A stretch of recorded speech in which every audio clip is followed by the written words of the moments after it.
저희 남편은 저를 두고 일찍 세상을 떠났어요. 지금은 저 혼자 아이를 키우며 살아가고 있어요. 남편이 있을 때 저희 집은 외벌이었는데 남편이 떠나고 나자 저는 당장 일을 시작해야 했어요. 하지만 나이가 들고 아이까지 있는 상태에서 일을 찾으려고 하니 쉽지 않았죠. 그래도 지금은 어찌어찌 건강음료 판매 일을 하면서 지내고 있어요. 새벽부터 나가서 몸을 써야 하는 일이지만 저에게는 정말 고마운 직장이죠.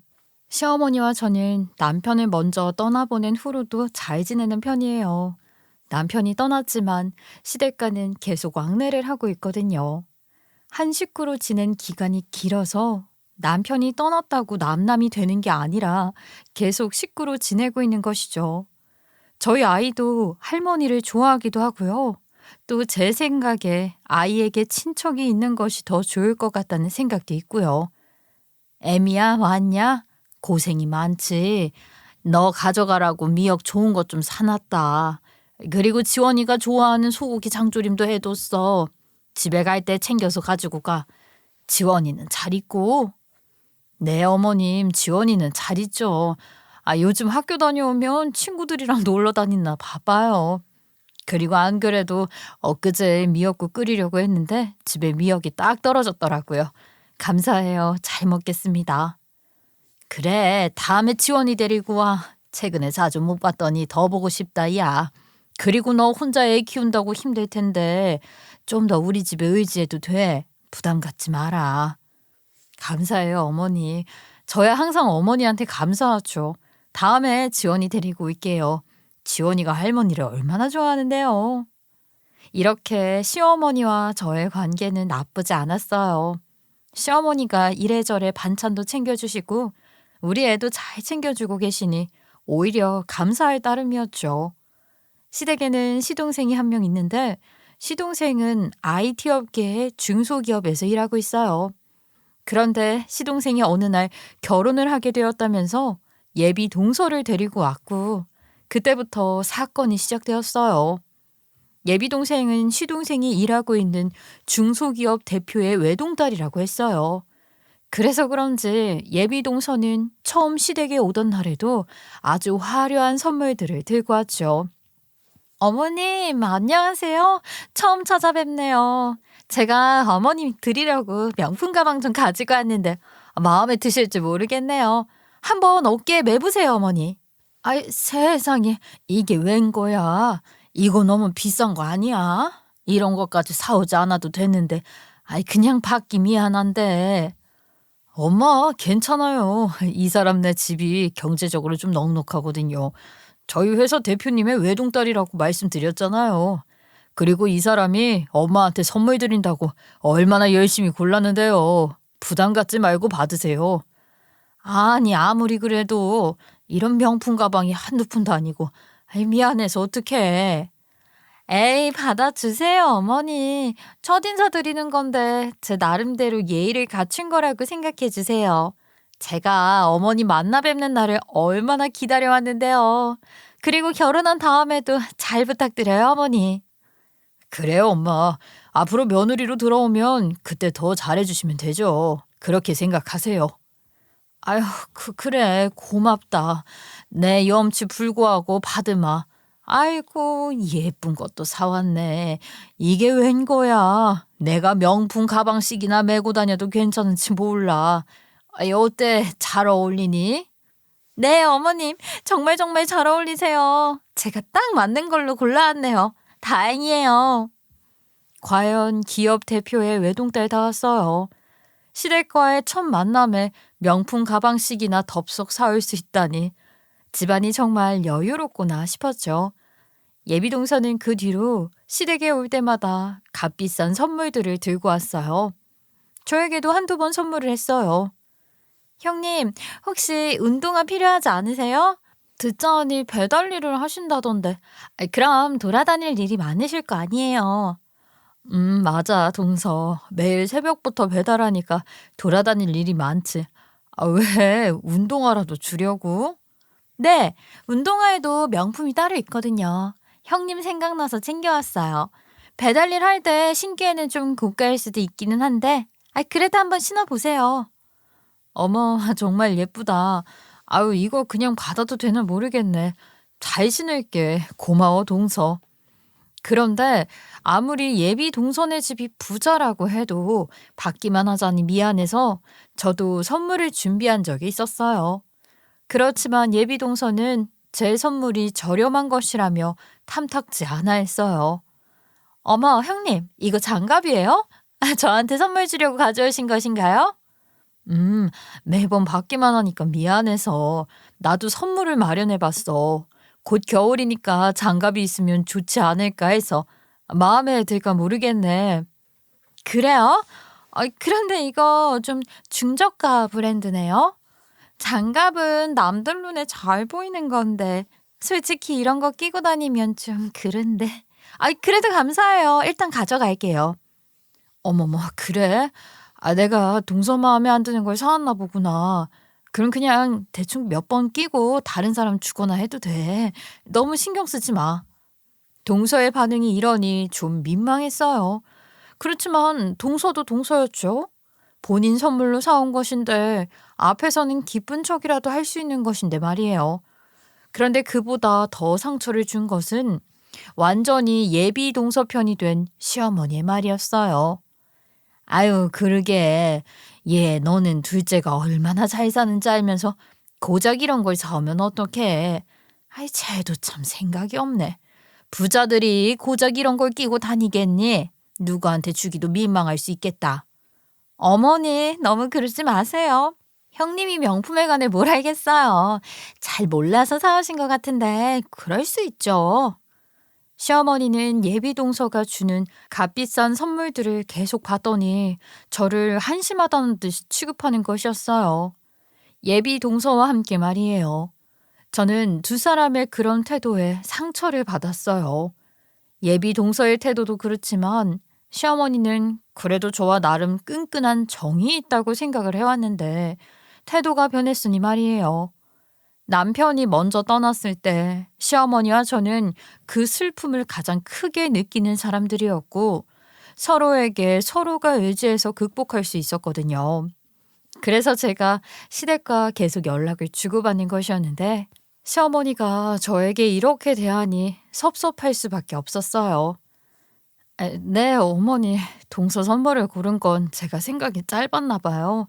동서의 입장도 생각을 해봤어야 했는데 다음에는 좀 더 생각해보고 선물을 골라올게요. 이날은 다투지 않으려고 그냥 이렇게 대답을 하고 넘어갔어요. 하지만 기분이 영 좋지는 않았죠. 그래도 그날뿐일 거라고 생각했는데 이후로도 예비 동서와 시어머니는 툭 하면 편을 먹고 저를 비웃거나 무시했어요. 특히 예비 동서는 시어머니와 친해질수록 점점 저를 우습게 보기 시작했죠. 제가 돈이 없다고 계속 무시를 하는 것이었어요. 형님, 오늘 입고 오신 옷 소매에 실밥이 뜯어져 있었던데 알고 계셨어요? 뭐? 어디? 정말이네. 언제 뜯어졌대? 오래 입었더니 그런가 보다. 집에 가서 꼬매야겠다. 꼬매요? 그런 걸 뭐하러 꼬매요? 더 없어 보이기만 하지. 형님도 좀 비싸고 좋은 옷 좀 사 입어요. 사람은 이 옷을 잘 입어야 대접받는 거예요. 난 허접한 옷 입고 다니는 사람들 정말 별로더라. 그래, 첫째 너는 옷 좀 사 입어야겠다. 돈 아끼는 건 좋은데 그렇게까지 아껴서 뭐 하려고 그래. 그런 옷 입고 다니면 같이 다니는 사람도 부끄러워. 죽을 때 돈 싸매고 갈 것도 아닌데 옷도 좀 좋은 거 사 입고 그래라. 아유, 보기 안 좋다. 어머니, 저 지원이 키우느라 허리 휘는 거 아시면서 왜 그러세요? 옷이 중요하기는 한데 부끄럽다는 소리 들을 정도로 중요한 건 아니잖아요. 어머, 형님. 그렇게 소매에 실밥 뜯어진 옷 입고 다니면 부끄러운 거 맞아요. 그리고 진짜로 옷 사 입을 돈도 없어요? 그 정도예요. 그래. 예비 동서는 뭐 집에 돈이 많아서 모르겠지만 나는 옷 한 장 살 돈도 아까워. 그리고 소매에 실밥 뜯어진 거 그렇게 눈에 띄는 것도 아닌데 이렇게까지 난리칠 일도 아니고 내가 이런 소리까지 들을 일은 더더욱 아닌 것 같네. 예, 둘째도 너 걱정해서 하는 얘기인데 아니 왜 그렇게 모질게 말을 하냐. 그만해라 그만해. 한 번으로 그칠 줄 알았던 일이 번복되니 저도 스트레스를 받게 됐고 말이 곱게 나오지 않더라고요. 그래서 이런 소리를 들은 날은 이럴 바에야 시댁이랑 연을 끊자 싶기도 했어요. 하지만 아이가 할머니를 좋아하는 데다 제가 연장해서 일을 하거나 친정 부모님을 모시고 병원에 가야 할 때는 시어머니가 우리 애를 봐주셨거든요. 혼자 애를 키우고 있으니 도와줄 사람이 필요해서 현실적인 이유로 인해 시댁과 연을 끊기도 쉽지는 않았어요. 하지만 예비 동서가 정말로 정식으로 동서가 되어서 평생 같이 지내게 된다면 무슨 소리를 들으면서 살게 될지 좀 걱정이 되기도 했어요. 그렇지만 어찌되었든 동서의 결혼식 날이 되었어요. 저는 그날도 새벽같이 일어나 건강음료 배달을 마치고 서둘러 동서의 결혼식장으로 갔어요. 시간이 빠듯해서 서둘러 나오느라 아주 잘 꾸미고 나오지는 못했지만 그래도 저 나름 제일 좋은 옷으로 챙겨 입고 나왔어요. 그리고 결혼식장에 도착해 신부 대기실에 있는 동서를 찾아갔어요. 가서 축하를 하려는데 신부 대기실에는 동서의 해외 대학 동기들이 와 있었어요. 동서는 해외에서 대학을 졸업했다고 했거든요. 모두들 명품을 삐까번쩍하게 걸치고 있고 고급스러운 사람들이었는데 제가 들어서니 동서는 갑자기 인상을 팍 찌푸리면서 싫은 티를 내는 것이었어요. 동서 결혼 축하해. 오늘 정말 예쁘다. 이제 정말로 한 식구가 되었네. 앞으로 같이 잘 지내자. 그러고 싶긴 한데 형님은 제 결혼식에 고작 그렇게 입고 온 거예요? 거지같이. 제 친구들 앞에서 쪽팔리잖아요. 왜 이렇게 눈치가 없으셔요? 동서가 남들 앞에서까지 이렇게 저를 무시하자 아무리 저라도 자존심이 상하더라고요. 뭐? 아무리 그래도 동서 결혼 축하하려고 일 마치고 어떻게든 달려온 건데 말이 너무 심한 거 아니야? 어쨌든 결혼식 날인데 좋게 인사하고 넘어가는 걸로 하면 되는데 왜 이렇게 말을 심하게 해, 동서는? 심하기는 그렇게 입고 온 게 심한 거죠. 어차피 남편도 없으니까 남남이나 다름없는 사이인데 내가 무슨 이득이 있다고 부끄러운 형님까지 챙겨요? 진짜 말이 되는 소리를 해야지. 동서, 내가 그동안 그냥 입 다물고 있었는데 정말 해도 해도 너무하네. 남이라니. 아무리 우리 남편이 먼저 갔다고 해도 동서가 결혼한 이상 우리는 친척 사이야. 혈연으로 연결된 게 그냥 끊어지겠어? 그리고 부끄럽다니. 나도 동서 축하하러 온 사람인데 다른 사람들도 있는 앞에서 너무한 거 아니야?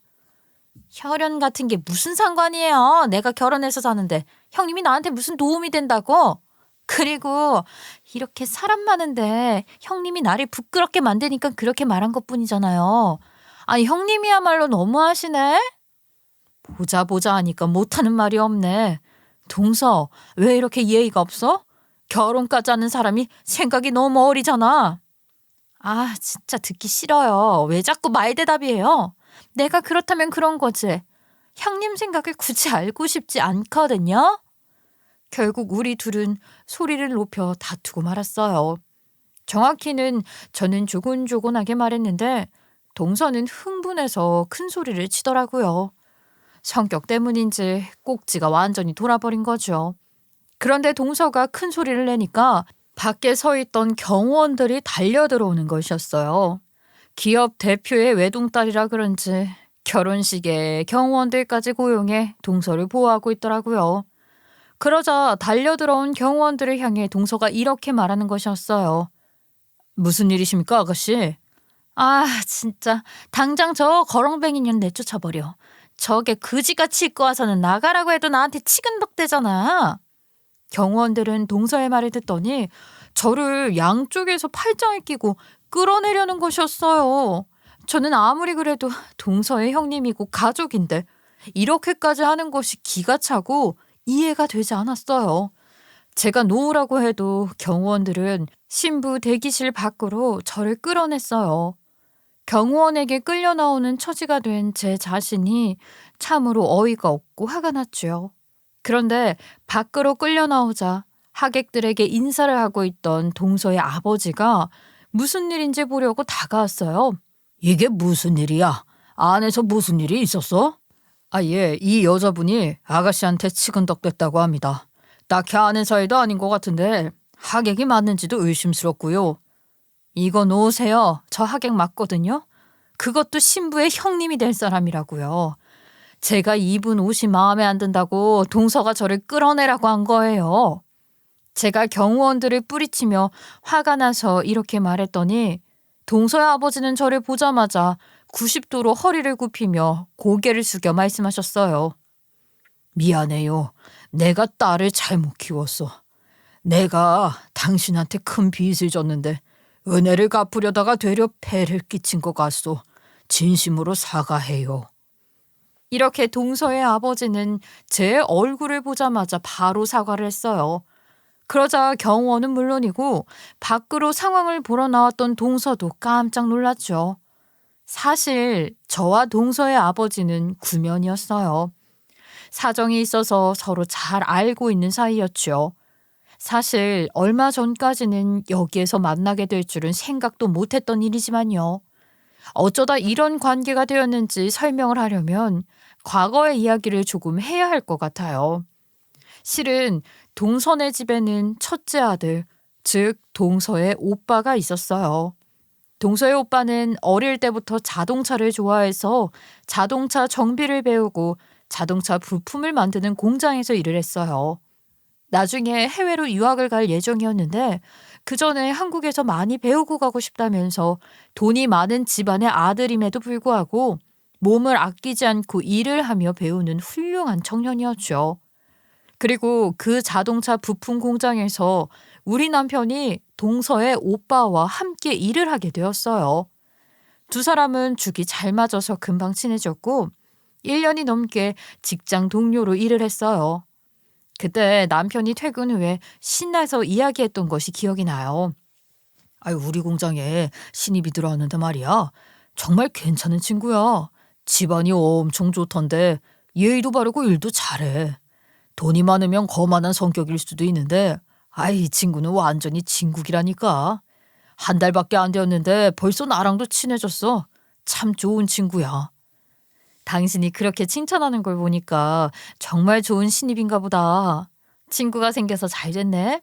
당신이 잘 챙겨주면 되겠어. 그러게. 머리가 좋아서 그런지 뭘 가르쳐주면 금방금방 배우더라고. 내년에 해외 유학에 가서 자동차 관련 전공을 공부할 거래. 대단하지? 보고 있으면 내가 다 기특하다니까. 저런 아들이 있으면 참 든든할 것 같아. 그러게. 우리 아이는 딸이지만 잘 키우면 저렇게 든든한 자식이 되어주겠지? 우리도 우리 딸 잘 키워보자. 그런데 동서 오빠의 유학 계획은 현실이 되지 못했죠. 어느 날 공장에서 실수가 생겨 사고가 벌어지고 말았거든요. 그때 기계 안으로 동서 오빠의 팔이 빨려 들어갔는데 그걸 동서 오빠가 제 남편에게 빼달라고 도움을 요청하면서 남편을 끌어당겼어요. 그래서 남편도 같이 끌려 들어갔던 거죠. 어쨌든 빠져나오려고 남편이 애를 썼지만 안타깝게도 동서의 오빠는 그 사고로 큰 외상을 입고 병원에서 며칠 만에 사망에 이르고 말았어요. 그러니까 동서는 처음부터 외동딸이었던 것이 아니라 후천적으로 외동딸이 된 것이었죠. 동서의 아버지를 처음 만난 것은 사고가 났을 때 병원에서였어요. 여보 정신 좀 차려봐. 나 왔어. 나 알아보겠어? 이게 무슨 일이야? 어쩌다 이렇게 다친 거야?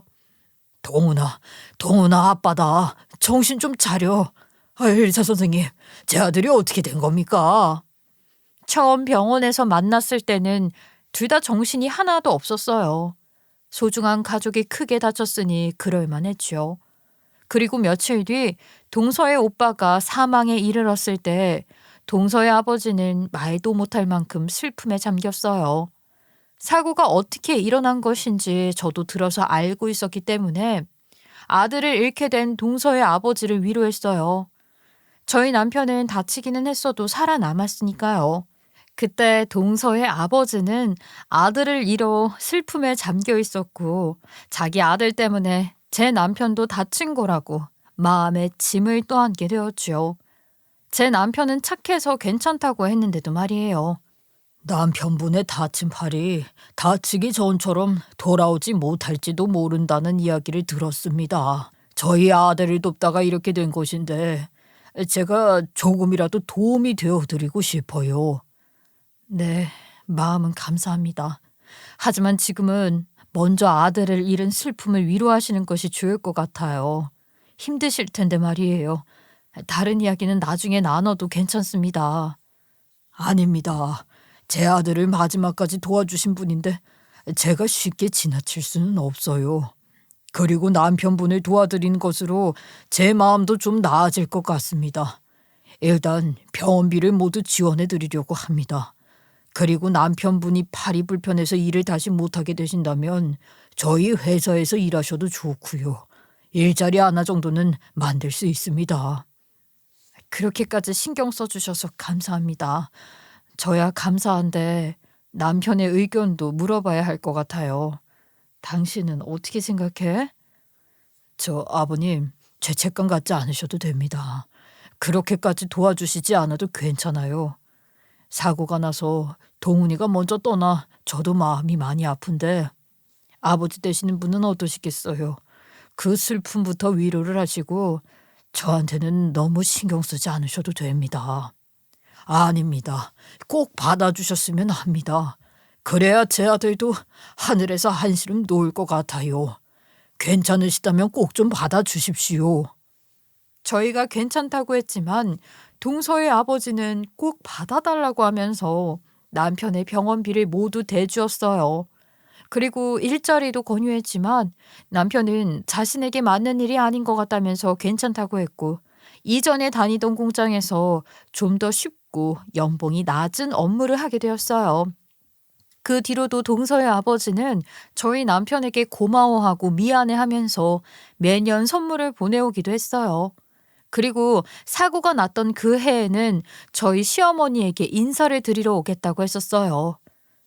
아들이 떠나 제 마음이 미어지는데 아들의 팔에 장애가 생겼으니 어머님 마음은 어떠시겠어요? 제가 가서 죄송하다고 말씀드리는 것이 맞는 것 같습니다. 어제든 저희 아들 때문에 사고를 같이 당하셨으니 말이에요. 정말 그렇게 생각하지 않으셔도 되는데 정 그러시다면 제가 어머니께 한번 여쭤보도록 하겠습니다. 다시 연락드리도록 할게요. 하지만 시어머니는 그 당시 본인 아들을 이렇게 만든 집안 사람들이라고 하면서 동선의 집안 사람들은 거들떠보고 싶어 하지도 않았고 알고 싶어 하지도 않았어요. 됐다. 오지 말라고 해라. 우리 아들 팔을 저렇게 만들어 놓고 무슨 낯으로 찾아오겠다고 하는 거야. 아들이 먼저 떠난 건 정말 안 됐는데 그래도 별로 만나고 싶지도 알고 싶지도 않다. 아이 됐다고 오지 말라고 그래. 엄마, 그분이 일부러 그런 것도 아닌데 그래도 엄마한테까지 찾아와서 사과드리겠다고 하는 마음 정도는 받아주세요. 그분도 얼마나 마음이 힘드시겠어요. 아유 됐어. 나는 싫어. 네 팔 그렇게 된 거 보면 나도 마음이 아주 속상해. 그러니까 그분한테 굳이 서로 얼굴 보지 말자고 해. 서로 아들 보면서 가슴 아파하면 그걸로 됐지. 괜히 만나서 더 감정 상할 일 있어. 시어머니가 이렇게 완강하다 보니 결국 동서 아버지와 시어머니의 만남은 성사되지 못했죠. 그러다가 남편이 병을 얻어 먼저 떠나고 저만 남게 되었는데 그때도 동서의 아버지는 남편의 장례식에 오지 못했거든요. 시어머니가 계신데 찾아가면 안 된다고 생각했던 것 같아요. 그래서 시어머니는 지금까지 동서 아버지의 얼굴도 몰랐던 것이었어요. 동서의 아버지는 남편의 장례식 때 자신의 사람을 통해 조의금만 보냈지 조문은 오지 못했어요. 어차피 와봤자 문전박대만 당하고 욕이나 얻어먹을 테니 오지 않은 게 나았던 것 같아요. 남편의 장례식이 끝났을 때 동서의 아버지가 저한테 따로 연락을 해온 적이 있었어요. 삼가 고인의 명복을 빕니다. 남편분이 떠나신 것을 마음속에서부터 애통하게 생각합니다. 제가 직접 가서 조문을 했어야 했는데 못 가서 정말로 죄송합니다. 아니에요. 저희 시어머니 때문에 못 오신 거 알고 있어요. 차라리 잘하신 것 같아요. 와봤자 두 분이 서로 힘들기만 했을 거예요. 그러니 너무 신경 쓰지 않으셔도 괜찮아요. 예, 이해해 주셔서 감사합니다. 많이 힘드시죠? 비통하시겠지만 그래도 식사 잘 하시면서 몸을 잘 돌보셨으면 좋겠습니다. 그리고 혹시 제가 도움을 드릴 만한 일은 없을까요? 남편분 생전에 많은 도움을 드리지 못한 것 같은데 이렇게 먼저 가실 줄은 몰랐거든요. 그래서 사모님께라도 도움을 드리고 싶어요. 저는 크게 도와주실 부분은 없는데 그러면 혹시 저 말고 저희 시동생을 대표님 회사에 취직시켜 주실 수 있을까요? 요즘 시동생이 이직 준비를 하고 있는데 쉽지 않은 것 같아서 시어머니가 걱정이 많으시거든요. 그런데다 남편 장래까지 생겨서 시어머니가 요즘 건강이 말이 아니세요. 제가 알기로 시동생이 IT 쪽 일을 하는데 사장님 회사가 IT 회사라고 들어서요. 그럼요. 그 정도야 얼마든지 할 수 있지요. 제가 이메일 주소를 드릴 테니 그쪽으로 이력서를 보내주세요. 그럼 바로 확인하고 연락드리는 것으로 하겠습니다. 그렇게 해서 시동생이 동서 아버지 회사에 취직하게 된 것이었어요. 그 당시에 시동생이 긴 이직 준비로 인해 스트레스를 많이 받고 있어서 혹시 자존심이 상할까 봐 저는 일부러 모른 척하면서 말했거든요. 도련님, 혹시 이 회사에 이력서 한번 내보면 어때요? 제가 예전에 알던 분이 다녔던 곳이라는데 중소기업이기는 해도 회사가 괜찮다고 하더라고요. 도련님 경력을 이야기하니까 아마 합격할 거라고 하던데요. 정말요? 감사해요, 형수님. 빨리 한번 이력서 넣어볼게요. 그래서 시동생은 이력서를 넣었고 동서의 아버지는 이미 시동생을 내정해 놓은 상태라서 바로 합격을 시켰던 거였죠. 그리고 그 후에 회사를 다니면서 시동생이 동서랑 눈이 맞게 되었고 이렇게 결혼까지 오게 된 것이었어요. 사정이 이렇다 보니 둘이 처음 결혼하겠다고 했을 때 동서의 아버지가 저한테 먼저 연락을 한 적이 있었어요. 얘기는 들으셨지요? 인연이 될 사람이라 그런지 이렇게 또 저와 사모님이 가족이 되네요. 정말 신기합니다. 하지만 사돈어른이 결혼 상대가 저희 집안이라는 것을 알게 되면 절대 안 될 것 같은데 그렇게 되는 순간 저희 딸의 결혼이 파국으로 치달을 것 같거든요. 저도 시동생이 대표님네 따님과 결혼하겠다고 해서 어찌나 신기했는지 몰라요. 하지만 시어머니에 대해서는 저도 그렇게 생각해요. 옛날에 그 사고 때 사과하러 오겠다고 했던 분이라고 하면 시어머니가 분명 뒤집어지실 거예요. 그래서 말인데 쉽지는 않겠지만 이 모든 이야기는 저희 둘만 알고 있는 것으로 하면 어떨까요? 서로 묵인하고 죽을 때까지 비밀로 하기로요. 그래야 저희 일상이 평온하고 저희 딸도 잘 결혼해서 살 수 있을 것 같아요. 네, 그렇게 해야 할 것 같아요. 그렇게 해야 저와 대표님도 마음 놓고 가족으로 지낼 수 있을 것 같고요. 이 모든 이야기는 비밀로 하기로 해요.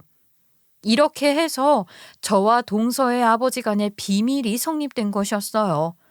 물론 동서 또한 본인의 오빠가 사고를 당해 세상에 떠났다는 것은 알고 있었어요.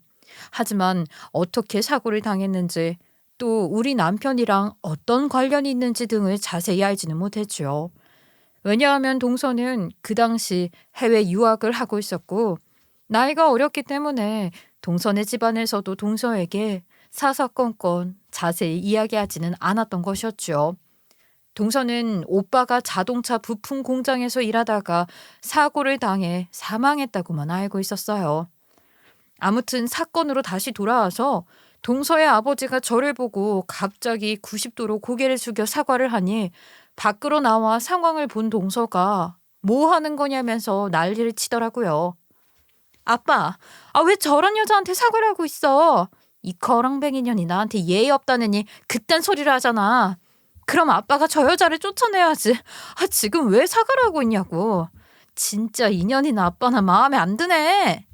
동서가 나와서 이렇게 소리를 치니 동서 아버지의 얼굴이 대뜸 굳어지더라고요. 그리고 그렇게까지 하실 줄은 저도 몰랐는데 동서 아버지가 글쎄 동서에게 다가가 뺨을 쫙 후려쳤어요. 보는 사람이 이렇게 많은 앞에서 무슨 버릇없는 막말이야. 당장 사과드려라. 내가 너를 정말 버릇없이 키웠구나. 동서의 아버지가 이런 행동을 하자 동서는 뺨을 붙들고 놀래서 울고 결혼식장은 정말로 엉망진창이 되었어요. 모두들 웅성거리면서 나와서 구경하고 안내 직원들은 하객을 진정시키려고 하고 난리가 났죠. 결국 동서는 대충 진정을 하고 결혼식도 대충 올렸어요. 결혼식장에 입장할 때부터 눈이 벌게진 동서가 불안했죠. 어쨌든 결혼식을 다 올리고 나서 하객들이 모두 빠지고 나자 동서의 아버지는 시어머니 시동생 동서와 제가 있는 앞에서 본인의 정체를 밝혔어요. 사돈어른, 제가 솔직하게 밝힐 것이 있습니다. 제가 이 집 첫째 며느리분이랑 아는 사이라서 의아하셨지요. 여기에는 그럴 만한 사정이 있습니다. 오래전 자동차 부품 공장에 있었던 사고를 기억하시지요? 그때 사망한 청년의 아버지가 바로 저입니다. 이 이야기를 듣자마자 시어머니는 당연히 뒤로 넘어가고 시동생도 패닉이 왔어요. 동서는 영문을 몰라 시동생에게 사정을 물어봤어요. 자기야, 이게 무슨 말이야? 자기는 알고 있어? 아빠랑 자기네 집안이랑 무슨 사이인데? 나야말로 놀랐어. 자기 오빠가 있었어? 외동딸이라고 그랬잖아. 아니, 오래전에 오빠가 먼저 하늘나라로 떠나서 우리 집에서 오빠에게는 금기시되어 왔거든. 여튼 외동딸인 건 맞으니까. 그런데 우리 오빠랑 아는 사이야? 무슨 일인 건데? 우리 형이 그때 자기네 오빠랑 같이 사고를 당했어. 그래서 파란 쪽에 장애가 왔거든. 그때 장인어른이 우리 엄마한테 찾아와서 사과한다고 하는 것을 우리 엄마가 절대로 만나지 않았거든. 그런데 그게 자기네 집안일 줄은 꿈에도 몰랐지. 이렇게 자초지종을 듣고 나자 동서도 놀라서 눈이 동그래지더라고요. 그리고 시어머니도 이 모든 사정을 듣고 놀라서 난리를 피웠어요. 아니 이게 무슨 소리야. 댁이 그때 그 양반이요? 우리 아들 팔에 장애를 만든 그 사고를 낸 청년의 아버지냐고. 내가 그때 절대로 얼굴 안 보겠다고 했는데 딸아이를 우리 둘째 아들이랑 결혼시켰다는 말이야. 아이고, 내가 무슨 죄를 지어서 이런 말도 안 되는 일이 일어나는 거야. 첫째 너는 알면서도 나한테 말을 안 했어? 알고는 있었는데 어머님이 알게 되면 서로 좋을 것이 하나 없다고 생각해서요. 그리고 어머님도 동서를 많이 예뻐하셨잖아요. 과거의 사고는 안타깝지만 시동생이랑 동서가 결혼하게 된 것은 우연이니까 못하게 할 수도 없으니까요. 아무리 그래도 그렇지. 그럼 이야기를 했어야지. 사돈어른, 미리 말씀드리지 않아서 죄송합니다. 말씀드리면 딸의 결혼이 파국을 맞을까 봐 그랬어요. 사고는 정말 안타까운 일이었지만 그것으로 인해 제 딸이 불행해지지 않았으면 했습니다. 아이고, 내가 왼수의 딸을 며느리로 거뒀네. 이 결혼은 물러야겠어. 당장 취소해. 사돈어른, 너무 그러지 마시고 그래도 한 번은 기회를 주세요. 예전에는 좋은 인연이 아니었지만 이번에는 좋은 인연이 되지 않겠습니까? 이 정도까지 왔다면 저희는 반드시 인연이 될 운명인 것 같은데 한 번쯤 이해해 주시죠. 그러면서 동서의 아버지는 다시 한번 저에게 깍듯이 사과를 하셨어요. 아까 당한 무례한 일은 제가 대신 사과드립니다. 제가 딸아이를 제대로 교육시키지 못한 탓이에요. 불쾌하셨을 것 같아 죄송하게 생각합니다. 네, 괜찮습니다. 저도 너무 담아두지 않을게요. 동서도 나중에는 안 그러겠지요. 아들이 먼저 가고 남은 딸아이를 애지중지하면서 키웠는데 너무 오냐오냐 했나 봅니다. 버릇이 없는 건 알았는데 저렇게 아나무인인 행동까지 할 줄은 몰랐어요. 정말 죄송합니다. 저는 동서의 아버지의 사과를 받아들였어요. 동서는 괘씸했지만 대표님이 이렇게까지 사과를 하시니 마음이 좀 풀렸죠. 그런데 일이 이렇게까지 되었는데 동서는 이 상황을 보더니 여전히 정신을 못 차리고 쓸데없는 소리를 하더라고요. 그런 사정이 있는 건 알겠는데 그건 지나간 과거일 뿐이잖아요. 내가 그동안 시어머니한테 얼마나 잘했는데? 그리고 자기도 우리 아빠 회사에서 대우받으면서 일했잖아. 그러면 이제 과거 일은 해결된 거 아니야? 그리고 아빠 딸인 내가 최우선이어야 하는 거 아니에요? 아니 하다못해 결혼식장에서 나한테 그렇게 말하는 건 아니죠. 오늘은 내 편 들어주면서 형님을 내쫓는 게 맞지 않냐는 말이에요. 과거 일이 해결이 되었다니 너 정말 생각이 없구나. 자식을 잃거나 자식에게 문제가 생긴 일이 어떻게 해결이 되는 일이냐. 무슨 말을 그렇게 해. 너 아직도 정신을 못 차렸구나. 그동안 너무 오냐오냐 키웠나 보다. 너 말하는 거 보니까 내가 아차 싶다. 결혼까지 시킨 딸인데 말하는 게 고작 이럴 줄은 몰랐어. 부모로서 내가 잘못한 것 같다. 지금이라도 제대로 교육을 시켜야겠어. 동서의 아버지는 동서를 이렇게 혼을 냈어요. 그렇지만 동서는 끝까지 본인이 잘했다면서 어린 아이처럼 떼를 쓰더라고요. 그래서 그런지 동서의 아버지는 제대로 교육을 시키겠다는 말을 다음 날부터 바로 실행으로 옮겼어요. 먼저 동서의 신혼집으로 예정되어 있던 집을 저한테 줘버렸어요. 저는 당황했지만 동서의 아버지는 원래부터 드리고 싶었던 것이라면서 꼭 받아달라고 했어요. 저 대표님, 아무리 그래도 제가 이렇게 비싼 집을 어떻게 덥석 받겠어요. 정말 감사하긴 한데 이런 건 받을 수가 없어요. 너무 부담스러운데요. 아니요, 부담스러워 하실 거 없습니다. 제가 원래부터 드리고 싶었던 것이었거든요. 실은 예전에 사고가 있었을 때 남편분에게도 받아달라고 말씀드렸던 적이 있어요. 그런데 남편분도 집을 받는 건 너무 과하다고 하면서 거절하셨거든요. 그런 일이 있었었나요? 저는 몰랐네요. 하지만 그렇다고 하더라도 집을 받는 것은 너무 과한데. 제가 이렇게라도 은혜를 갚을 기회를 주세요. 그래야 먼저 떠나신 남편분께도 그렇고 제 아들에게도 도리를 다할 수 있을 것 같습니다. 그리고 지금은 제 딸을 교육시키기 위해서라도 꼭 받아주셨으면 합니다. 그날 결혼식에서 했던 말은 빈말이 아니었어요. 저는 지금이라도 제 딸을 확실하게 훈계하려고 해요. 제가 계속 거절 의사를 비춰도 동서의 아버지는 물러나지 않아서 결국엔 집을 받게 되었어요. 이렇게 좋은 집을 덥석 받게 되다니 정말 꿈인가 싶었죠. 그리고 그런 와중에 시어머니는 파혼을 하라면서 시동생에게 난리를 치셨어요. 내가 저 집이랑은 절대 얼굴 안 보겠다고 했지. 저 집안은 왼수야 왼수. 저 집안 사람이랑은 절대로 가족이 될 수 없다.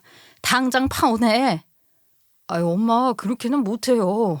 저희 벌써 결혼식까지 올렸잖아요. 그리고 그 집안이었을 줄은 저도 어제 처음 알았어요. 하지만 형이 떠난 지도 오래되었고 사고가 났던 것도 오래전 일인데 이제 잊어버리시면 안 돼요. 파혼이라니 그럴 수 없어요. 잊어버리라니. 너희 형을 어떻게 잊어버리냐. 너도 그런 소리 하는 거 아니야. 그리고 네가 파혼을 안 하겠다고 하면 내가 연락해서 파혼할 테니까 그렇게 알아. 안 돼요 엄마. 그러지 마세요. 전 그냥 아내랑 같이 살고 싶어요. 결혼 취소하고 싶지 않다고요. 그러니까 엄마도 마음 정리하세요. 싫다. 파혼 안 할 거면 나는 너랑 둘째 며느리 안 보고 살 거야. 결혼 취소 안 할 거면 나 만나러 오지도 말고 둘이서 알아서 살아. 시어머니는 이렇게 시동생과 동서를 보지 않고 살겠다고 선언까지 했어요.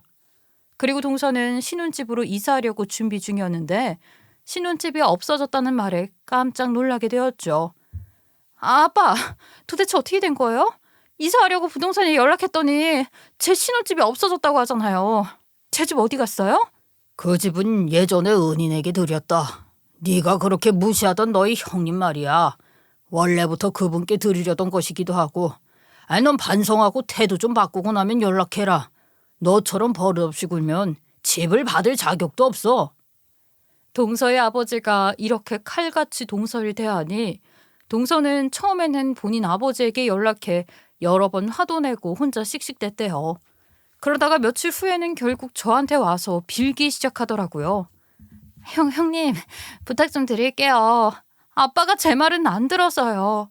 형님이 이야기해야 들어줄 것 같아요. 제가 그동안 못되게 굴고 예의가 없었어요. 진심으로 반성할게요. 그러니 아빠한테 제 이야기 좀 잘해주세요. 동서, 이제 와서 왜 이래? 그동안 나 완전 무시했잖아. 동서의 신혼집이 나한테로 오니까 이제야 정신이 들어? 그러게 그동안 좀 잘하지 그랬어. 이 집은 동서의 아버지가 동서를 훈계하려고 일부러 나한테 주신 거니까 그렇게 알고 교훈으로 삼아.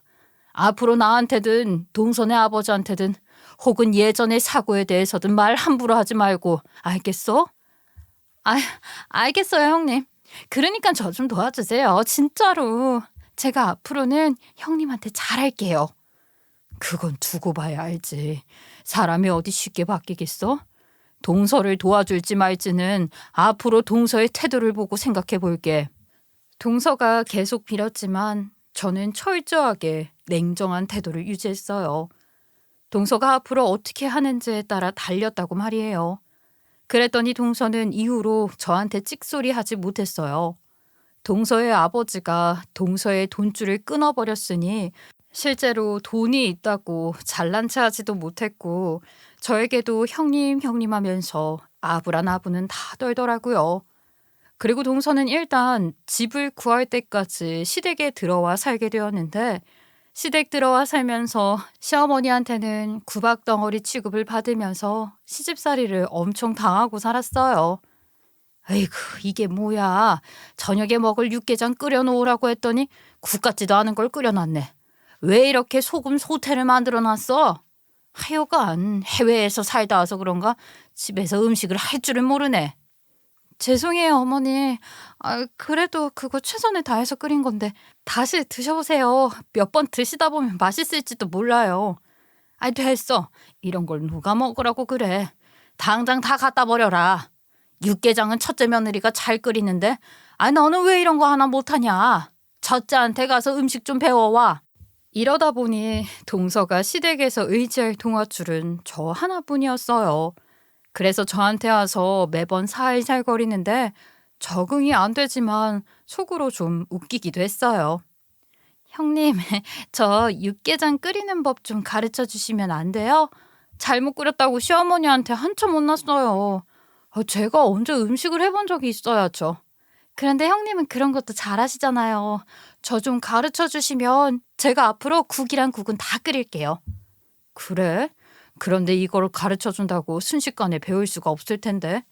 요리도 익숙해지는데 시간이 걸리거든. 동서는 해외에서 살다 온 세련된 사람이라 이런 건 잘 못하지 않아? 배울 수 있겠어? 그럼요 형님. 저 머리 좋아요. 가르쳐 주시면 잘 배워서 잘해 볼게요. 역시 형님은 친절하시다. 덕분에 제가 많이 배워요. 형님이 역시 최고예요. 저한테 온갖 아부를 다 떠는 동서를 보자니 통쾌하기도 하고 웃기기도 하더라고요. 하지만 그런다고 동서가 완전히 다른 사람이 되지 않을 거란 것은 알고 있었어요. 하지만 적어도 앞으로 예전같이 무례한 행동은 하지는 못하겠구나 싶었어요. 딸에게는 확실히 말해두었습니다. 형님한테 함부로 하지 말라고요. 제 아들의 은인인 분이니 막대하는 순간 돈을 조금씩 넣어주고 있는 카드고 뭐고 다 끊어버리겠다고 했습니다. 앞으로 딸이 그렇게 버릇없이 구는 일은 없을 겁니다. 결과적으로 제가 이렇게 편하게 지내게 해주셔서 감사해요, 대표님. 동서는 요새는 저한테 예의 바르게 잘하고 있으니 너무 걱정하지 마세요. 그리고 덕분에 딸이랑 같이 좋은 집에서 살 수 있게 되었어요. 감사합니다. 제가 더 감사하죠. 사돈 어른과의 사이에도 징검다리가 되어주셔서 그나마 저희 딸이 파혼하지 않고 살 수 있게 된 것이니까요. 여러모로 은혜를 많이 입습니다. 정말 감사합니다. 저는 지금도 시댁과 왕래를 하면서 잘 지내고 있어요. 사실 동서 때문에 시댁과 연을 끊을까 생각했던 적도 있었어요. 동서 말 맞다나 남편이 떠나고 나니 가까운 사이일 필요도 없었기 때문이죠. 하지만 다시 시어머니와 갈등이 없어지고 동서도 저에게 껌뻑 죽게 되면서 시댁과 왕래하며 아이에게 친척을 만들어줄 수 있게 되었어요. 동서 덕분이라고는 하기는 뭐하지만 지금은 새 집에서 아이와 함께 즐겁게 생활하고 있어요. 먼저 떠난 남편이 하늘에서 보면 마음 놓여 할지도 모르겠어요. 슬픈 일로 생긴 인연이지만 마지막에는 좋은 인연으로 남게 되어서 다행입니다. 제 이야기는 여기까지예요. 세상에는 참 신기한 인연이 있구나 하는 생각이 듭니다. 여러분들도 스쳐가는 인연도 소중히 여기시길 바라며 제 사연을 들어주셔서 감사합니다.